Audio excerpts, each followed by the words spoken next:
You know, before the first pharaoh, long before a single hieroglyph was ever carved in stone, there was another Egypt. It was a culture that literally rose from the desert sands, built the first towns, and laid the entire foundation for the civilization we all know. So today, we're going to talk about the story of the Naqada culture, the forgotten founders of ancient Egypt.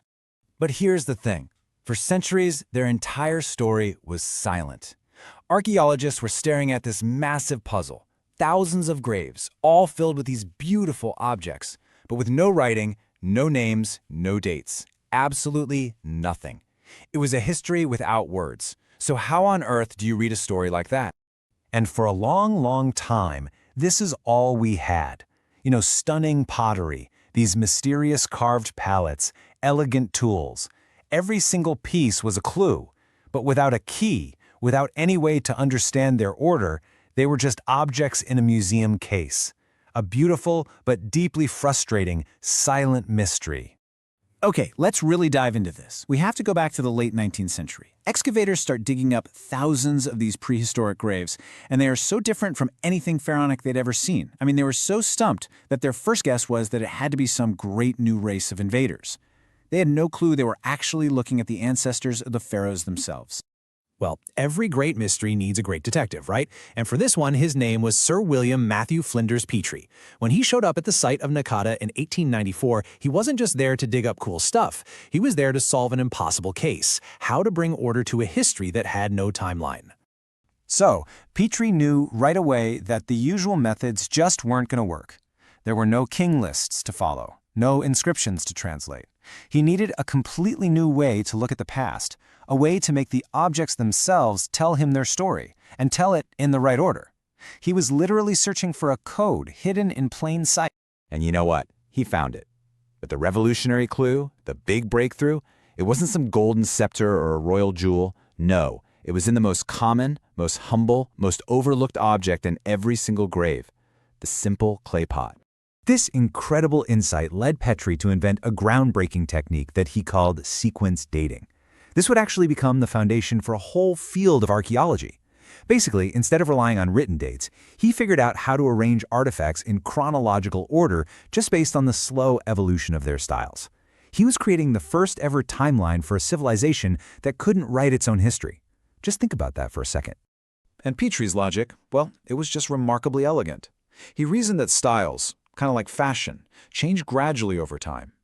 He also knew that common everyday objects, the stuff everyone has, are a much better record of these changes than rare luxury goods.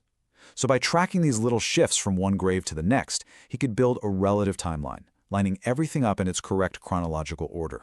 And here's his aha moment in action. He noticed that certain pottery types, like this beautiful cross-lined ware on the left, were only ever found in the simpler, probably earlier graves. And other types, like these wavy-handled jars on the right, only showed up in the more complex, later burials. But here's the crucial detail. The two styles were never found together. That simple observation was the key. It proved they had to belong to two completely different time periods.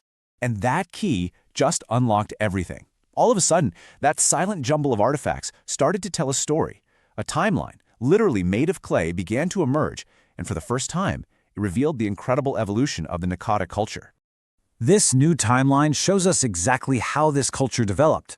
Petrie laid out three distinct phases: Naqada I, which was the foundation, then Naqada II, a period of massive expansion where elites start to emerge, and finally, Naqada III, the dawn of kings, which set the stage for the entire pharaonic state. So now, with our map, we can actually walk through that story. We can see how a collection of small, pretty equal communities transformed, step by step, into one of the world's first great kingdoms. So, the story kicks off with Naqada I. At this point, society seems pretty egalitarian. There's very little difference between the graves. People are buried in these simple oval pits, curled up in a fetal position and almost always facing west. That consistency is huge. It tells us they already had a stable, shared belief about the afterlife, linking the setting sun with the land of the dead. And just look at these incredible ivory combs from that earliest period. This isn't just about survival. This is about artistry, it's about personal identity and decoration. It shows us a culture that had time for more than just the basics, a people who really valued beauty. Okay, now watch what happens as we move into Naqada II. The change is, well, it's staggering. In Naqada 1, a typical grave might have, what, 1 to 3 pots? But in Naqada 2, archaeologists have found graves with up to 85 pottery vessels. This chart shows us a flat-out explosion of wealth, and right along with it, social inequality. And you can see this transformation in the artifacts themselves. The pottery gets way more intricate, decorated with these amazing images of boats and animals that might represent trade, maybe even warfare. And those early disc-shaped mace heads, they get replaced by this heavier, much more formidable pear-shaped design, a weapon that is clearly meant for combat. The growing complexity of both their art and their weapons signals the rise of powerful chiefs and a new elite class. The final phase, Naqada 3, is the dawn of kings. We can see this with the emergence of elite cemeteries, like Cemetery T at Naqada. Here, the tombs aren't simple pits anymore. They're lined with mud brick. This is the very first elite tomb architecture in Egypt. It's a huge leap, a clear statement of status that separates the ruler from the ruled. And finding imported stuff like lapis lazuli from as far away as Afghanistan, that tells us there's a huge trade network controlled by these powerful new leaders. All the pieces for a pharaonic state are now on the board. And it all culminates in this, the legendary Narmer palette. This single object is the bridge between prehistory and history.